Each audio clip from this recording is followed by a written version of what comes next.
Wali Kompas Sulsel, Saudara, Kepolisian Daerah Sulawesi Tenggara menyita 50 ton garam beriodium ilegal tanpa memiliki surat izin edar. Diduga bahan yang digunakan mengolah garam beriodium tidak aman untuk dikonsumsi. Petugas Direktorat Reserse Kriminal Khusus Polda Sulawesi Tenggara menyita 50 ton garam beriodium tanpa izin edar dari sebuah gudang penyimpanan di Kota Kendari. Penyitaan ini berdasarkan laporan warga mengenai maraknya beredar garam beriodium yang tidak memenuhi standar.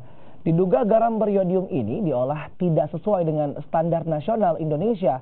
Bahkan bahan yang digunakan diduga tidak aman untuk dikonsumsi. Kini polisi masih memeriksa pemilik gudang untuk dimintai keterangan terkait pengolahan garam beriodium ini.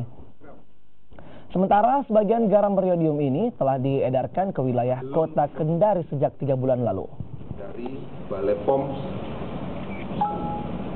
untuk mengedarkan sediaan produk garam Jeneponto beriodium dengan cap Bango Biru.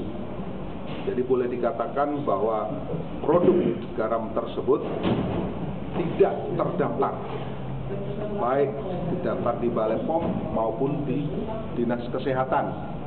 Termasuk SNI-nya pun tidak ada secara otomatis.